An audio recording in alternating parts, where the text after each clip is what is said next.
ਵਿਦਿਆਰਥੀਓ, ਅੰਮ੍ਰਿਤ senior secondary school ਦੇ YouTube channel 'ਤੇ ਪੰਜਾਬੀ ਦੀ class ਵਿੱਚ ਤੁਹਾਡਾ ਸਵਾਗਤ ਹੈ। ਜਿਵੇਂ ਤੁਸੀਂ ਜਾਣਦੇ ਹੋ ਕਿ ਅਸੀਂ ਆਪਣੀ 9ਵੀਂ ਸ਼੍ਰੇਣੀ ਦੀ ਪਾਠ ਪੁਸਤਕ ਵੰਨਗੀ ਵਿੱਚੋਂ ਕਹਾਣੀ ਨੰਬਰ 2 ਜਨਮਦਿਨ ਪੜ੍ਹ ਰਹੇ ਹਾਂ, ਜੋ ਕਿ ਸਵਿੰਦਰ ਸਿੰਘ ਉੱਪਲ ਜੀ ਦੁਆਰਾ ਲਿਖੀ ਗਈ ਹੈ। ਹੁਣ ਤੱਕ ਅਸੀਂ ਕਹਾਣੀ ਵਿੱਚ ਪੜ੍ਹਿਆ ਕਿ ਜੁਗਲ ਪ੍ਰਸਾਦ ਦੀ 5 ਰੁਪਏ ਤਨਖਾਹ ਵਧਣ ਕਾਰਨ ਉਸਨੇ ਆਪਣੇ ਪੁੱਤਰ ਜੋਤੀ ਨੂੰ ਅੰਗਰੇਜ਼ੀ ਸਕੂਲ ਵਿੱਚ ਦਾਖਲ ਕਰਵਾ ਦਿੱਤਾ ਤੇ ਉਸ ਦੀ ਪਤਨੀ ਦੇਵਕੀ ਨੇ ਕਈ ਆਰਥਿਕ ਔਕੜਾਂ ਝੱਲ ਕੇ ਆਪਣੇ ਪੁੱਤਰ ਜੋਤੀ ਨੂੰ ਕੱਪੜੇ ਬਣਵਾ ਕੇ ਦਿੱਤੇ ਸਨ, ਕਿਉਂਕਿ ਸਕੂਲ ਦੇ ਪ੍ਰਿੰਸੀਪਲ ਦੇ ਕਹਿਣ 'ਤੇ ਉਸਨੇ ਮੰਤਰੀ ਸ਼੍ਰੀ ਜਵਾਲਾ ਪ੍ਰਸਾਦ ਜੀ ਦੇ ਜਨਮਦਿਨ ਉੱਤੇ ਉਹਨਾਂ ਦੇ ਗਲ ਵਿੱਚ ਹਾਰ ਪਾਉਣਾ ਸੀ। ਅੱਜ ਅਸੀਂ ਕਹਾਣੀ ਦਾ ਪੰਨਾ ਨੰਬਰ 33, 34 ਤੇ 35 ਪੜ੍ਹਨ ਜਾ ਰਹੇ ਹਾਂ ਤੇ ਕਹਾਣੀ ਸਮਾਪਤ ਕਰਨ ਜਾ ਰਹੇ ਹਾਂ। ਆਓ ਕਹਾਣੀ ਸ਼ੁਰੂ ਕਰਦੇ ਹਾਂ ਕਿ ਕਿਸ ਤਰ੍ਹਾਂ ਜੁਗਲ ਪ੍ਰਸਾਦ ਕੱਪੜਾ ਖਰੀਦ ਕੇ ਦਰਜੀ ਨੂੰ ਦੇ ਆਇਆ।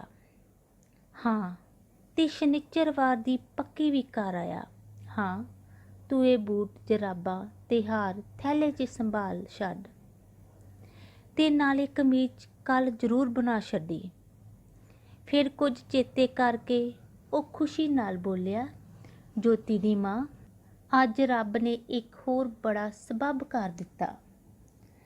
ਮੈਂ ਜਦੋਂ ਇੱਥੋਂ ਸ਼ਬਦੀ ਅਖਬਾਰ ਦੇ ਦਫ਼ਤਰ ਕੋਲੋਂ ਦੀ ਲੰਘਿਆ ਤੇ ਖਿਆਲ ਆਇਆ ਕਿ ਪਤਾ ਕਰੀਏ ਜੇ ਉਸ ਦਿਨ ਸਮਾਗਮ ਸਮੇਂ ਜੋਤੀ ਦੇ ਹਾਰ ਪਾਉਣ ਦੀ ਫੋਟੋ ਦਾ ਪ੍ਰਬੰਧ ਵੀ ਹੋ ਸਕੇ। ਜੋ ਹੀ ਮੈਂ ਅੰਦਰ ਵੜਿਆ ਕਿ ਫੋਟੋਗ੍ਰਾਫਰ ਕੈਮਰਾ ਲਟਕਾਈ ਬਾਹਰ ਆ ਰਿਹਾ ਸੀ। ਮੈਂ ਉਸ ਨਾਲ ਗੱਲ ਜਾ ਕੀਤੀ ਤੇ ਪਤਾ ਲੱਗਾ ਕਿ ਐਤਵਾਰ ਵਾਲੇ ਸਮਾਗਮ 'ਤੇ ਉਹੀ ਜਾ ਰਿਹਾ ਸੀ। ਮੈਂ ਉਸ ਦੇ ਨਾਲ ਵੀ ਗੱਲ ਕਰ ਰਿਹਾ ਹਾਂ ਕਿ ਜਦੋਂ ਰਿਪਬਲਿਕ ਸਕੂਲ ਦਾ KG ਜਮਾਤ ਦਾ ਪ੍ਰਤੀਨਿਧ ਮੇਰਾ ਇਹ ਮੁੰਡਾ ਮੰਤਰੀ ਜੀ ਨੂੰ ਹਾਰ ਪਾਏ, ਉਹ ਫੋਟੋ ਜ਼ਰੂਰ ਖਿੱਚੇ। ਪਿਆਰੇ ਵਿਦਿਆਰਥੀਓ, ਆਓ ਇਸ ਨੂੰ ਧਿਆਨ ਨਾਲ ਸਮਝੀਏ ਕਿ ਮਾਤਾ ਪਿਤਾ ਆਪਣੀ ਔਲਾਦ ਲਈ ਜੋ ਕੁਝ ਕਰਦੇ ਹਨ ਉਸ ਦਾ ਦੇਣਾ ਕੋਈ ਵੀ ਅਦਾ ਨਹੀਂ ਕਰ ਸਕਦਾ।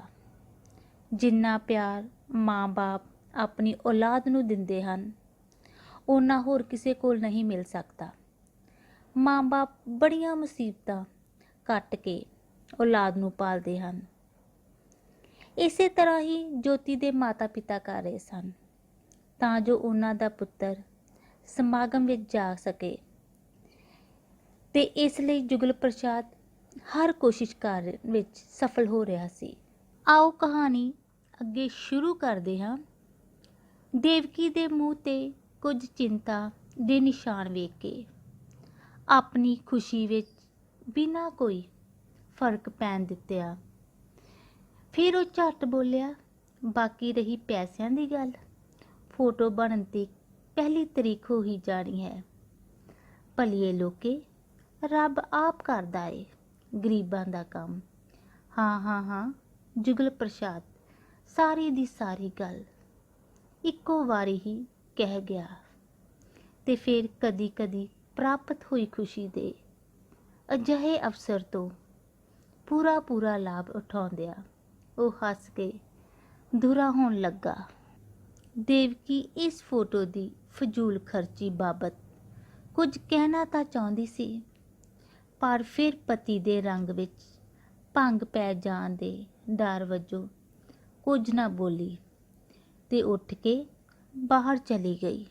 ਪਿਆਰੇ ਵਿਦਿਆਰਥੀਓ, ਕਿ ਕਿਸ ਤਰ੍ਹਾਂ ਆਪਣੀ ਪਤਨੀ ਨੂੰ ਪਰੇਸ਼ਾਨ ਦੇਖ ਕੇ ਫਿਰ ਵੀ ਜੁਗਲ ਪ੍ਰਸਾਦ ਨੇ ਹੌਸਲਾ ਨਾ ਹਾਰਦੇ ਹੋਏ ਕਿਹਾ ਕਿ ਤੂੰ ਚਿੰਤਾ ਨਾ ਕਰ, ਰੱਬ ਕੋਈ ਨਾ ਕੋਈ ਰਾਹ ਜ਼ਰੂਰ ਕੱਢ ਦੇਵੇਗਾ। ਪਿਆਰੇ ਬੱਚਿਓ, ਪਿਤਾ ਆਪਣੇ ਆਪ ਵਿੱਚ ਇੱਕ ਸੰਸਥਾ ਹੈ ਪਿਤਾ ਆਪਣੇ ਬੱਚੇ ਦੀ ਕਾਮਯਾਬੀ ਤੇ ਉਸ ਦਾ ਭਵਿੱਖ ਸਵਾਰਨ ਲਈ ਆਪਣਾ ਵਰਤਮਾਨ ਕੁਰਬਾਨ ਕਰ ਦਿੰਦਾ ਹੈ ਤੇ ਇਹ ਗੱਲ ਬਿਲਕੁਲ ਸੱਚ ਹੈ। ਆਓ ਅਗਲੇ ਪੈਰੇ ਵਿੱਚ ਕਹਾਣੀ ਸ਼ੁਰੂ ਕਰਦੇ ਹਾਂ। ਸਵੇਰੇ ਮੁੰਡੇ ਕੁੜੀਆਂ ਨੂੰ ਸਕੂਲ ਤੇ ਜੁਗਲ ਪ੍ਰਸਾਦ ਨੂੰ ਦਫ਼ਤਰ ਤੋੜ ਕੇ ਦੇਵਕੀ ਨੇ ਇੱਕ ਪੁਰਾਣੀ ਚਿੱਟੀ ਚਾਦਰ ਕੱਢੀ। ਪਹਿਲਾਂ ਤਾਂ ਉਸਨੂੰ ਚੰਗੀ ਤਰ੍ਹਾਂ ਜਾਂਚਿਆ ਪੜਤਾਲਿਆ, ਫਿਰ ਜਾਂਚ ਕੀਤੀ ਅਤੇ ਸਾਰਾ ਦਿਨ ਮਗਜ਼ ਪੱਚੀ ਕਰਕੇ ਗੁਆਂਢਣ ਦੀ ਮਸ਼ੀਨ 'ਤੇ ਸ਼ਾਮ ਤੱਕ ਮੁਸ਼ਕਲ ਨਾਲ ਜੋਤੀ ਦੀ ਕਮੀਜ਼ ਤਿਆਰ ਕਰ ਸਕੇ। ਪਿਆਰੇ ਬੱਚਿਓ, ਕਿ ਕਿਸ ਤਰ੍ਹਾਂ ਦੇਵਕੀ ਸਵੇਰੇ ਸਾਰੇ ਕੰਮ ਕਾਜਾਂ ਤੋਂ ਵਿਹਲੀ ਹੋ ਕੇ ਜੋਤੀ ਦੀ ਕਮੀਜ਼ ਬਣਾਉਣ ਦੀ ਤਿਆਰੀ ਕਰਨ ਲੱਗੀ। ਆਓ ਕਹਾਣੀ ਦਾ ਅਗਲਾ ਪਹਿਰਾ ਸ਼ੁਰੂ ਕਰਦੇ ਹਾਂ। ਉੱਧਰ ਜੁਗਲ ਪ੍ਰਸਾਦ ਨੇ 2 ਘੰਟਿਆਂ ਦੀ ਛੁੱਟੀ ਲਈ ਅਤੇ ਨਾਗਰਿਕ ਸਭਾ ਦੇ ਦਫ਼ਤਰ ਜਾ ਕੇ ਯਤਨ ਕੀਤਾ ਕਿ ਕਿਸੇ ਤਰ੍ਹਾਂ ਉਸ ਨੂੰ ਨਿਮੰਤਰਣ ਪੱਤਰ ਮਿਲ ਸਕੇ ਤਾਂ ਜੋ ਆਪਣੀਆਂ ਅੱਖਾਂ ਨਾਲ ਆਪਣੇ ਪਿਆਰੇ ਪੁੱਤਰ ਨੂੰ ਮਾਣ ਪ੍ਰਾਪਤ ਕਰਦਿਆਂ ਵੇਖ ਸਕੇ।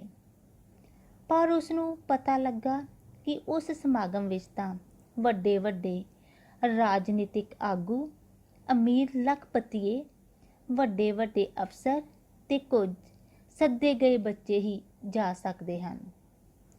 ਉਸ ਸੋਚਿਆ ਕਿ ਮੈਂ ਇਹਨਾਂ ਵਿੱਚੋਂ ਕਿਸੇ ਗਿਣਤੀ ਵਿੱਚ ਵੀ ਨਹੀਂ ਆਉਂਦਾ। ਵਿਚਾਰਾ ਦਿਲ ਦੀਆਂ ਉਮੰਗਾਂ ਦਿਲ ਵਿੱਚ ਦਬੋਚ ਕੇ ਹੀ ਰਹਿ ਗਿਆ। ਪਿਆਰੇ ਵਿਦਿਆਰਥੀਓ, ਕਿ ਕਿਸ ਤਰ੍ਹਾਂ ਜੁਗਲ ਪ੍ਰਸਾਦ ਉੱਧਰ ਹਰ ਇੱਕ ਯਤਨ ਕਰ ਰਿਹਾ ਸੀ ਕਿ ਉਸ ਨੂੰ ਨਿਮੰਤਰਣ ਪੱਤਰ ਮਿਲ ਸਕੇ ਤਾਂ ਜੋ ਆਪਣੀਆਂ ਅੱਖਾਂ ਨਾਲ ਆਪਣੇ ਪੁੱਤਰ ਨੂੰ ਦੇਖ ਸਕੇ। ਜੁਗਲ ਪ੍ਰਸਾਦ ਦੀਆਂ ਉਮੰਗਾਂ ਨੂੰ ਉਦੋਂ ਠੇਸ ਲੱਗੀ ਜਦ ਉਸ ਨੂੰ ਇਹ ਪਤਾ ਲੱਗਾ ਕਿ ਇਹ ਸਮਾਗਮ ਸਿਰਫ ਅਮੀਰਾਂ ਅਤੇ ਵੱਡੇ ਵੱਡੇ ਅਫਸਰਾਂ ਲਈ ਹੀ ਹੈ ਜਾਂ ਸਿਰਫ ਸੱਦੇ ਗਏ ਬੱਚਿਆਂ ਲਈ ਹੈ। ਐਤਵਾਰ ਦਾ ਦਿਨ ਆਇਆ। ਅੱਜ ਸਾਰੇ ਟੱਬਰ ਨੂੰ ਜੋਤੀ ਉੱਤੇ ਮਾਣ ਸੀ, ਜਿਸ ਕਰਕੇ ਸਾਰੇ ਉਸ ਨੂੰ ਤਿਆਰ ਕਰਨ ਵਿੱਚ ਜੁਟੇ ਪਏ ਸਨ। ਕੋਈ ਉਸ ਨੂੰ ਸਾਬਣ ਮਲ ਕੇ ਨੁਹਾ ਰਿਹਾ ਸੀ, ਕੋਈ ਨਿੱਕਰ ਕਮੀਜ਼ ਨੂੰ ਇਸਤਰੀ ਕਰ ਰਿਹਾ ਸੀ ਤੇ ਕੋਈ ਉਸ ਦੀ ਕੰਘੀ ਪੱਟੀ ਦੇ ਹਰ ਪਹਰ ਵਿੱਚ ਜੁਟਿਆ ਹੋਇਆ ਸੀ। ਕਿ ਕਿਸ ਤਰ੍ਹਾਂ ਐਤਵਾਰ ਦਾ ਦਿਨ ਆਉਣ 'ਤੇ ਸਾਰੇ ਪਰਿਵਾਰ ਦੇ ਮੈਂਬਰ ਜੋਤੀ ਨੂੰ ਤਿਆਰ ਕਰਨ ਵਿੱਚ ਲੱਗੇ ਹੋਏ ਸਨ। ਆਓ ਅਗਲੇ ਪੈਰੇ ਵਿੱਚ ਕਹਾਣੀ ਪੜ੍ਹਦੇ ਹਾਂ।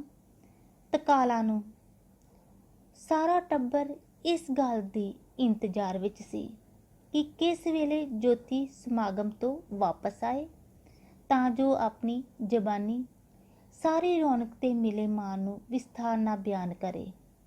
ਜੁਗਲ ਪ੍ਰਸਾਦ 2 ਵਾਰੀ ਸੜਕ ਤੇ ਆਪ ਜਾ ਚੁੱਕਾ ਸੀ। ਬੱਚਿਆਂ ਨੂੰ ਵੇਖਣ ਲਈ ਸੜਕ ਤੇ ਭੇਜਣ ਦਾ ਤਾਂ ਅੰਤ ਹੀ ਕੋਈ ਨਹੀਂ ਸੀ, ਪਰ ਹਾਲਾਤੀ ਕੋ ਨਹੀਂ ਸੀ ਪਰਤਿਆ। ਕਿ ਕਿਸ ਤਰ੍ਹਾਂ ਸ਼ਾਮ ਵੇਲੇ ਜੋਤੀ ਦੇ ਸਮਾਗਮ ਤੋਂ ਵਾਪਸ ਆਉਣ ਦਾ ਸਾਰਾ ਪਰਿਵਾਰ ਇੰਤਜ਼ਾਰ ਕਰ ਰਿਹਾ ਸੀ ਤਾਂ ਜੋ ਜੋਤੀ ਨੂੰ ਮਿਲੇ ਮਾਣ ਨੂੰ ਉਸ ਦੀ ਜ਼ੁਬਾਨੀ ਤੋਂ ਸੁਣ ਸਕਣ। ਅਗਲੀਆਂ ਲਾਈਨਾਂ ਵਿੱਚ ਕਹਾਣੀ ਸ਼ੁਰੂ ਕਰਦੇ ਹਾਂ। ਅਖੀਰ ਉਸ ਨੂੰ ਦੂਰੋਂ ਵੇਖਿਆ। ਉਸ ਦੀ ਪ੍ਰਿੰਸੀਪਲ ਜੋਤੀ ਨੂੰ ਆਪ ਨਾਲ ਲਿਆ ਰਹੀ ਸੀ। ਇਹ ਨਜ਼ਾਰਾ ਤੱਕ ਕੇ ਜੁਗਲ ਪ੍ਰਸਾਦ ਦੀ ਖੁਸ਼ੀ ਦਾ ਕੋਈ ਅੰਤ ਹੀ ਨਾ ਰਿਹਾ। ਦੇਵਕੀ ਦਾ ਧਿਆਨ ਉਸ ਪਾਸੇ ਵੱਲ ਖਿੱਚਦਿਆਂ ਉਹ ਗਦ-ਗਦ ਹੋ ਕੇ ਬੋਲਿਆ, ਆਖਰ ਸਾਰੇ ਸਕੂਲ ਦਾ ਲਾਇਕ ਬੱਚਾ ਜੋ ਹੋਇਆ। ਪ੍ਰਿੰਸੀਪਲ ਵੀ ਇਸ ਨਾਲ ਆਉਣਾ ਫਖਰ ਸਮਝਦੀ ਏ। ਉਹ ਵੇਖੋ ਕੜੀ ਮੁੜੀ ਜੋਤੀ ਵੱਲ ਉੱਠ ਕੇ ਉਸ ਨੂੰ ਘੁੱਟਦੀ ਤੇ ਗੱਲਾਂ ਕਰਦੀ ਏ। ਦੇਵਕੀ ਹੋਰ ਬੱਚਿਆਂ ਨੂੰ ਵੀ ਇਸ ਖੁਸ਼ੀ ਦੇ ਨਜ਼ਾਰੇ ਨੂੰ ਮਾਣਨ ਦਾ ਮੌਕਾ ਦੇਣ ਦੇ ਖਿਆਲ ਨਾਲ ਉਹਨਾਂ ਨੂੰ ਸੱਦਣ ਲਈ ਅੰਦਰ ਚਲੀ ਗਈ। ਪਿਆਰੇ ਵਿਦਿਆਰਥੀਓ, ਜਦ ਉਹਨਾਂ ਨੇ ਜੋਤੀ ਨੂੰ ਪ੍ਰਿੰਸੀਪਲ ਨਾਲ ਆਉਂਦੇ ਦੇਖਿਆ ਤਾਂ ਉਹਨਾਂ ਦੀ ਖੁਸ਼ੀ ਹੋਰ ਵੀ ਵੱਧ ਗਈ ਤੇ ਦੇਵਕੀ ਆਪਣੇ ਬਾਕੀ ਬੱਚਿਆਂ ਨੂੰ ਵੀ ਇਹ ਖੁਸ਼ੀ ਦਾ ਅਵਸਰ ਮਾਣਨ ਲਈ ਸੱਦਣ ਚਲੀ ਗਈ। ਆਓ ਅਗਲੇ ਪੈਰੇ ਵਿੱਚ ਕਹਾਣੀ ਸ਼ੁਰੂ ਕਰਦੇ ਹਾਂ। ਪਰ ਨੇੜੇ ਆਉਣ 'ਤੇ ਜੁਗਲ ਪ੍ਰਸਾਦ ਨੇ ਵੇਖਿਆ ਜੋਤੀ ਡਸਕੋਰੇ ਭਰ ਰਿਹਾ ਸੀ। ਇਹ ਵੇਖ ਕੇ ਜੁਗਲ ਪ੍ਰਸਾਦ ਹੱਕਾ ਬੱਕਾ ਰਹਿ ਗਿਆ। ਉਸ ਇਸ ਗੱਲ ਦੀ ਸਮਝ ਹੀ ਨਹੀਂ ਸੀ ਆ ਰਹੀ। ਆਉਂਦਿਆਂ ਸਾਰ ਉਸ ਪ੍ਰਿੰਸੀਪਲ ਨੇ ਆਖਣਾ ਸ਼ੁਰੂ ਕਰ ਦਿੱਤਾ, ਮਿਸਟਰ ਜੁਗਲ ਪ੍ਰਸਾਦ, ਮੈਨੂੰ ਬਹੁਤ ਅਫਸੋਸ ਹੈ ਕਿ ਆਪ ਜੀ ਦੇ ਸਪੁੱਤਰ ਜੋਤੀ ਨੂੰ ਹਾਰ ਪਹਿਨਾਉਣ ਦਾ ਮਾਣ ਨਹੀਂ ਮਿਲ ਸਕਿਆ, ਕਿਉਂਕਿ ਸੇਠ ਲਖਪਤ ਰਾਏ ਨੇ ਜੋਤੀ ਦੀ ਥਾਂ ਆਪਣੇ ਪੁੱਤਰ ਦਾ ਨਾਂ ਬਦਲਵਾ ਲਿਆ ਸੀ। ਮੈਂ ਤਾਂ ਉਸ ਦੀ ਇੱਕ ਨਾ ਸੁਣੀ, ਪਰ ਉਸਨੇ ਸਾਡੇ ਚੇਅਰਮੈਨ ਨੂੰ ਆ ਕੇ ਇਹ ਕੰਮ ਕਰਵਾ ਲਿਆ। ਤੁਸੀਂ ਜਾਣਦੇ ਹੋ ਕਿ ਮੈਂ ਤਾਂ ਇੱਕ ਮੁਲਾਜ਼ਮ ਹੀ ਹਾਂ। ਇਹ ਸਾਰਾ ਕੁਝ ਜੋਤੀ ਦੀ ਪ੍ਰਿੰਸੀਪਲ ਇੱਕੋ ਸਾਹ ਵਿੱਚ ਕਹਿ ਕੇ ਚਲਦੀ ਬਣੀ, ਜਿਵੇਂ ਕੋਈ ਮੁਸਾਫਰ ਆਉਣ ਵਾਲੇ ਤੂਫਾਨ ਦੀ ਮਾਰ ਤੋਂ ਬਚਣ ਲਈ ਖਿਸਕਣ ਦੀ ਕਰਦਾ ਹੈ। ਪਿਆਰੇ ਵਿਦਿਆਰਥੀਓ, ਜਦ ਜੁਗਲ ਪ੍ਰਸਾਦ ਨੇ ਪ੍ਰਿੰਸੀਪਲ ਦੇ ਮੂੰਹ ਵਿੱਚੋਂ ਇਹ ਸਭ ਕੁਝ ਸੁਣਿਆ ਤਾਂ ਉਹ ਹੱਕਾ ਬੱਕਾ ਰਹਿ ਗਿਆ। ਜਿਵੇਂ ਅਸੀਂ ਜਾਣਦੇ ਹਾਂ ਕਿ ਸਾਡੇ ਸਮਾਜ ਵਿੱਚ ਹੋਣਹਾਰ ਬੱਚੇ ਪਿੱਛੇ ਰਹਿ ਜਾਂਦੇ ਹਨ ਤੇ ਨਾਕਾਬਿਲ ਬੱਚੇ ਪੈਸੇ ਦੇ ਜ਼ੋਰ 'ਤੇ ਅੱਗੇ ਹੋ ਜਾਂਦੇ ਹਨ। ਇਸੇ ਤਰ੍ਹਾਂ ਦਾ ਹੀ ਕੁਝ ਜੋਤੀ ਨਾਲ ਵੀ ਹੋਇਆ। ਆਓ ਅਗਲੇ ਪੈਰੇ ਵਿੱਚ ਕਹਾਣੀ ਸ਼ੁਰੂ ਕਰਦੇ ਹਾਂ। ਜੁਗਲ ਪ੍ਰਸਾਦ ਲਈ ਜਿਵੇਂ ਕੜ ਪਾਟ ਗਿਆ ਹੋਵੇ, ਉਸ ਨੂੰ ਆਪਣੇ ਪੈਰਾਂ ਹੇਠੋਂ ਜ਼ਮੀਨ ਨਿਕਲਦੀ ਜਾਪੀ। ਉਹ ਉੱਥੇ ਦਾ ਉੱਥੇ ਖਲੋਤਾ ਰਹਿ ਗਿਆ। ਉਸ ਇੰਜ ਮਹਿਸੂਸ ਕੀਤਾ ਜਿਵੇਂ ਕਿਸੇ ਮੋਟੀ ਗੋਗੜ ਵਾਲੇ ਨੇ ਉਸ ਦੇ ਅੰਦਰ ਪਟਰੋਲ ਛਿੜਕਣ ਪਿੱਛੋਂ ਤੀਲੀ ਬਾਲ ਕੇ ਉਸ ਦੀਆਂ ਸਦਰਾਂ ਤੇ ਉਮੰਗਾਂ ਨੂੰ ਫੂਕ ਦਿੱਤਾ ਹੈ। ਉਸ ਅੱਗ ਦਾ ਲਾਂਬੂ ਉਸ ਦੇ ਰੋਮ ਰੋਮ ਵਿੱਚੋਂ ਨਿਕਲ ਕੇ ਉਸ ਨੂੰ ਸਾੜ ਰਿਹਾ ਹੈ। ਅਚਾਨਕ ਉਸ ਦੀਆਂ ਅੱਖਾਂ ਵਿੱਚ ਲਹੂ ਨਿਕਲ ਆਇਆ ਤੇ ਉਹ ਦ੍ਰਿੜਤਾ ਨਾਲ ਕੜਕਿਆ, ਅੱਜ ਉਸ ਮੰਤਰੀ ਦਾ ਜਨਮ ਦਿਨ ਨਹੀਂ, ਮੇਰਾ ਜਨਮ ਦਿਨ ਹੈ। ਮੇਰੀ ਸੁੱਤੀ ਯੁਰਤ ਤੇ ਦਲੇਰੀ ਦਾ ਜਨਮ ਦਿਨ ਹੈ। ਮੈਂ ਵੇਖਾਂਗਾ ਕਿਵੇਂ ਕੋਈ ਗਰੀਬਾਂ ਦੀਆਂ ਸਦਰਾਂ ਤੇ ਉਮੰਗਾਂ ਨੂੰ ਲਿਤਾੜਨ ਦੀ ਜੁਰਤ ਕਰੇਗਾ।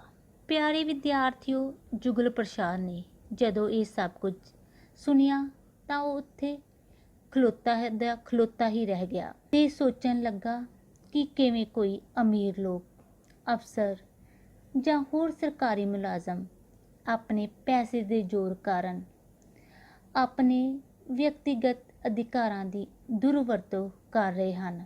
ਪਰ ਫਿਰ ਵੀ ਉਸਨੇ ਕੜਕ ਕੇ ਕਿਹਾ ਕਿ ਹੁਣ ਮੈਂ ਦੇਖਾਂਗਾ ਕਿ ਕਿਵੇਂ ਕੋਈ ਪੈਸੇ ਅਤੇ ਰੁਤਬੇ ਦੇ ਜ਼ੋਰ 'ਤੇ ਗਰੀਬਾਂ ਦੀਆਂ ਸਦਰਾਂ ਅਤੇ ਉਮੰਗਾਂ ਦਾ ਖੂਨ ਕਰੇਗਾ। ਆਓ ਕਹਾਣੀ ਦਾ ਅਖੀਰਲਾ ਪੈਰਾ ਪੜ੍ਹਦੇ ਹਾਂ। ਬਾਹਰ ਆ ਕੇ ਦੇਵਕੀ ਤੇ ਹੋਰ ਬੱਚਿਆਂ ਨੇ ਜੋਤੀ ਨੂੰ ਡਸਕੋਰੇ ਭਰਦਿਆਂ ਅਤੇ ਜੁਗਲ ਪ੍ਰਸਾਦ ਨੂੰ ਜੋਸ਼ ਅਤੇ ਗੁੱਸੇ ਵਿੱਚ ਭੜਕਦਿਆਂ ਦੇਖਿਆ ਤਾਂ ਉਹਨਾਂ ਦੀਆਂ ਅੱਖਾਂ ਟੱਡੀਆਂ ਦੀਆਂ ਟੱਡੀਆਂ ਹੀ ਰਹਿ ਗਈਆਂ ਕਿ ਕਿਵੇਂ ਜਦ ਸਾਰੇ ਪਰਿਵਾਰ ਮੈਂਬਰਾਂ ਨੇ ਜੁਗਲ ਪ੍ਰਸਾਦ ਨੂੰ ਜ਼ੋਰ ਅਤੇ ਗੁੱਸੇ ਨਾਲ ਭੜਕਦਿਆਂ ਦੇਖਿਆ ਤਾਂ ਉਹਨਾਂ ਦੀਆਂ ਅੱਖਾਂ ਟੱਡੀਆਂ ਦੀਆਂ ਟੱਡੀਆਂ ਹੀ ਰਹਿ ਗਈਆਂ। ਪਿਆਰੇ ਵਿਦਿਆਰਥੀਓ, ਇਹ ਕਹਾਣੀ ਸਾਨੂੰ ਇਹ ਸਿੱਖਿਆ ਦਿੰਦੀ ਹੈ ਕਿ ਸਾਨੂੰ ਸਮਾਜ ਵਿੱਚੋਂ ਭ੍ਰਿਸ਼ਟਾਚਾਰ ਖਤਮ ਕਰਨ ਦੀ ਲੋੜ ਹੈ ਤਾਂ ਜੋ ਕੋਈ ਵੀ ਹੋਣਹਾਰ ਬੱਚਾ ਪੈਸੇ ਦੀ ਕਮੀ ਕਰਕੇ ਆਪਣੇ ਲੋੜੀਂਦੇ ਸਥਾਨ ਤੋਂ ਪਿੱਛੇ ਨਾ ਰਹਿ ਜਾਏ। ਆਓ ਹੁਣ ਇਸ ਕਹਾਣੀ ਨਾਲ ਸੰਬੰਧਿਤ ਪ੍ਰਸ਼ਨ ਉੱਤਰ ਤੁਹਾਨੂੰ ਦੱਸ ਦਈਏ। ਪ੍ਰਸ਼ਨ ਨੰਬਰ 1, ਪੈਸੇ ਦੇ ਜ਼ੋਰ 'ਤੇ ਕੌਣ ਆਪਣੇ ਅਧਿਕਾਰਾਂ ਦੀ ਦੁਰਵਰਤੋਂ ਕਰ ਰਿਹਾ ਹੈ? ਪ੍ਰਸ਼ਨ ਨੰਬਰ 2, ਡਸਕੋਰੇ ਭਰ ਰਹੇ ਜੋਤੀ ਬਾਰੇ ਸਕੂਲ ਦੀ ਪ੍ਰਿੰਸੀਪਲ ਜੁਗਲ ਪ੍ਰਸਾਦ ਨੂੰ ਕੀ ਕਹਿੰਦੀ ਹੈ?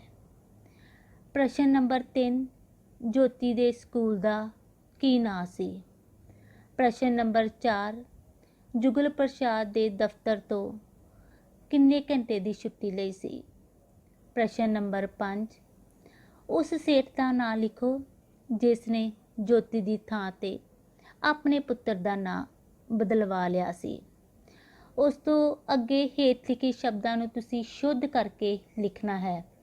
ਜਿੱਤ, ਸਿਆਣੀ, ਸਿਲਸਿਲਾ, ਕਹਿਣਾ, ਜਾਣਾ। ਉਸ ਤੋਂ ਅੱਗੇ ਵਾਕ ਬਣਾਓ। ਚੇਅਰਮੈਨ, ਪ੍ਰਿੰਸੀਪਲ, ਸੇਠ, ਮੁਲਾਜ਼ਮ, ਅਫਸਰ। ਅਖੀਰ ਵਿੱਚ ਖਾਲੀ ਸਥਾਨ ਭਰੋ। ਜੋਤੀ ਡੈਸ਼ ਭਰ ਰਿਹਾ ਸੀ। ਉਸ ਤੋਂ ਬਾਅਦ ਜੁਗਲ ਪ੍ਰਸਾਦ ਯਤਨ ਕਰ ਰਿਹਾ ਸੀ ਕਿ ਉਸ ਨੂੰ ਡੈਸ਼ ਮਿਲ ਜਾਵੇ। ਧੰਨਵਾਦ। ਤੰਦਰੁਸਤ ਰਹੋ, ਸੁਰੱਖਿਅਤ ਰਹੋ।